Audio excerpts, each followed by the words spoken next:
kebaikan kita bisa lebih berat. Gitu. Ya kerjakan semua perintah dengan ikhlas. Ikhlas itu akan membuat lebih berat. Kemudian perbanyak kita bertasbih. Ya, bertasbih. Kan ada hadis kalimatani khafifatani ala lisan sakilatani ala mizan habibatani ila rahman subhanallah wa bihamdihi subhanallahil azim. Ada dua kalimat yang ringan diucapkan di lisan tapi berat nanti timbangan kebaikannya, dan itu kalimat yang paling disukai oleh Ar-Rahman, oleh Allah, yaitu subhanallah wa bihamdihi subhanallahil azim. Kita mengetahui hadis itu sudah lama. Pertanyaannya, sampai hari ini berapa kita membaca subhanallah wa bihamdihi subhanallahil azim? Ayo, berapa kali? Kakek itu apa karena gak ngitung? Sampai mungkin udah kebaca, tidak ada hitungannya. Nah, itulah perlunya penggerak, kemudian dibaca bersama, supaya ngingetin orang yang nggak biasa baca biar baca. Gitu.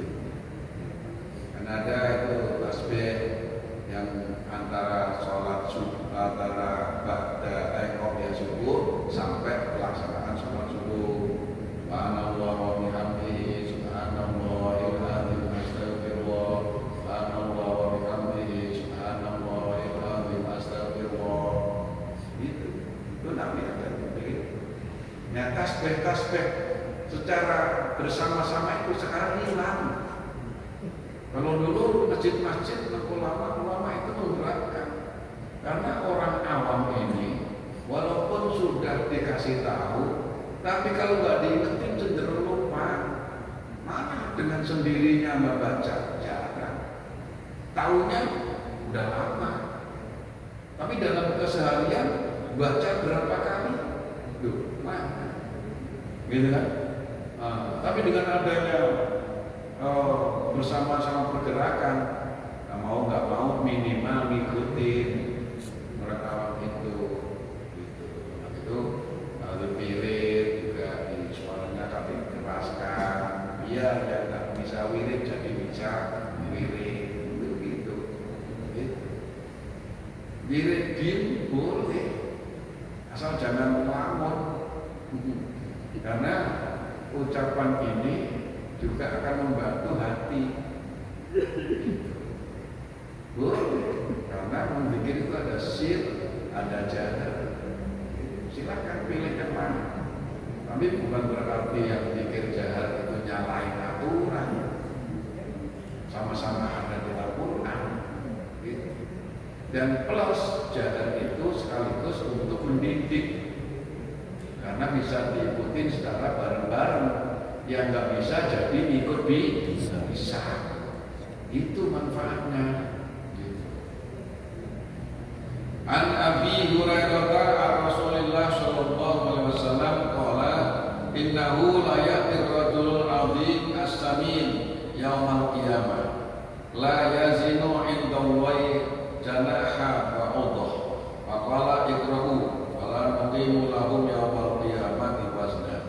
Dari Abu Hurairah dari Rasulullah, beliau bersabda, sesungguhnya akan datang seorang laki-laki besar lagi gemuk pada hari kiamat, tetapi bobot timbang amalnya di sisi Allah tidak sampai seberat sayap nyamuk. Dan beliau bersabda, bacalah, maka kami tidak mengadakan penilaian bagi amal mereka pada hari kiamat. Hadis riwayat Al-Bukhari, hadis sahih.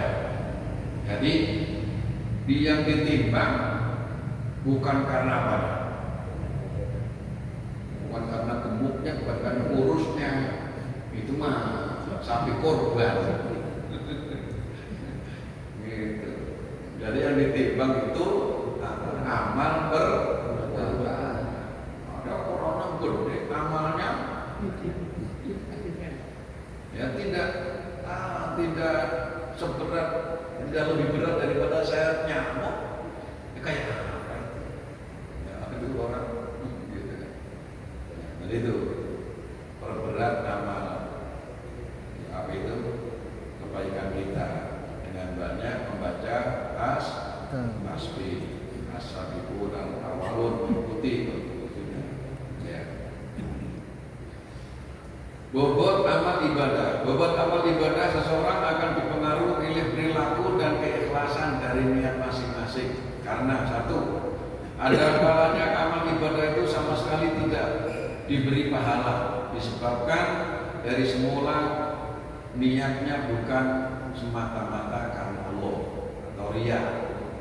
Jadi kalau dihitung, tapi giliran di akhirat melongo nol karena dilakukan karena riya, bukan karena Allah.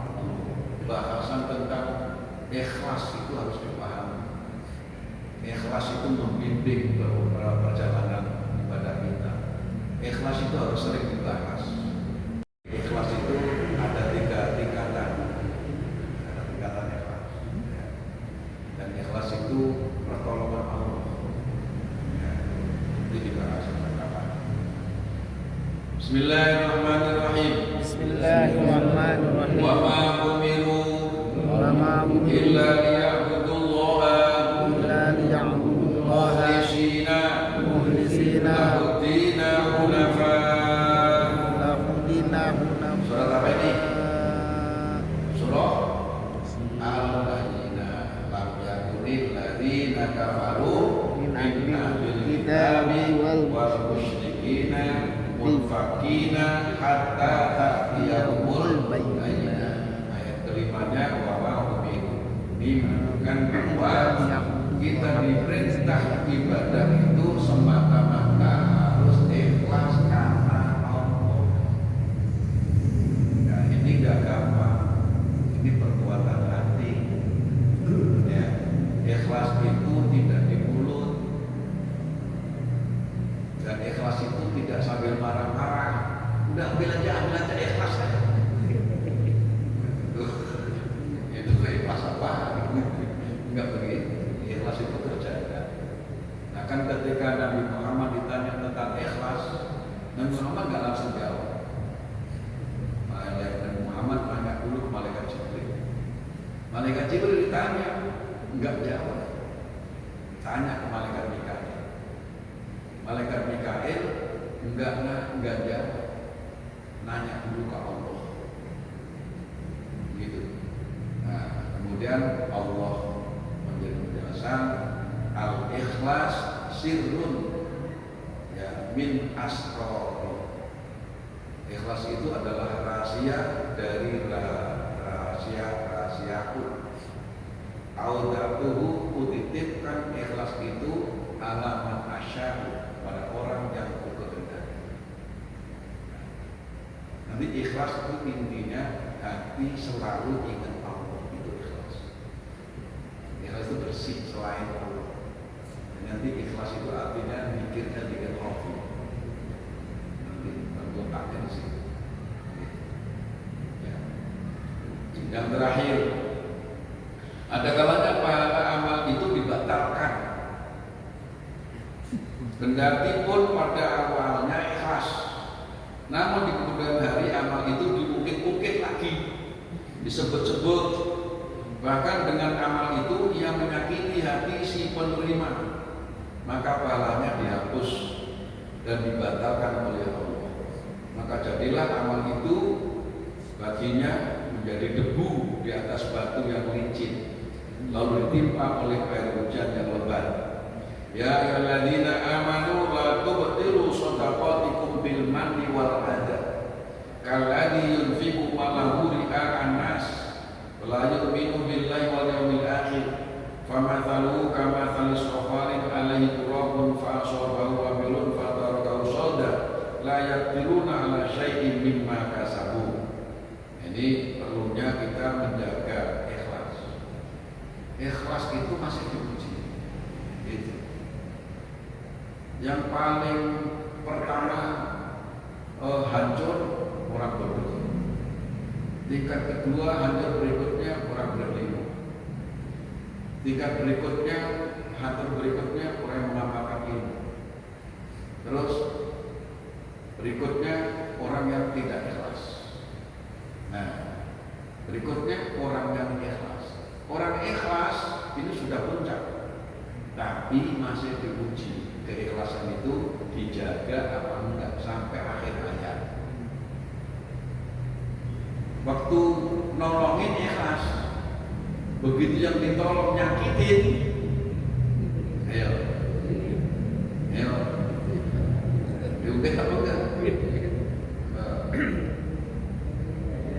Jadi ada saudara dari kampung lagi susah, ditampung di sini. Nah, kemudian disekolahin sampai berhasil. Waktu nolongin ikhlas, ini saudara. Tapi begitu udah berhasil, lupa kita lagi susah, dipinjemin duit aja gak dikasih. Gimana kira-kira? Biasa aja. Dulu kamu. Nah, kita tuh hilang ikhlas tuh terusik. Ya ikhlas tuh harus dijaga.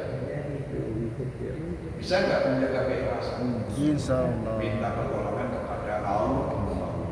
Subhanallahumma wa bihamdika asyhadu an la ilaha illa anta astaghfiruka wa atubu ilaik. Assalamualaikum warahmatullahi wabarakatuh. Waalaikumsalam warahmatullahi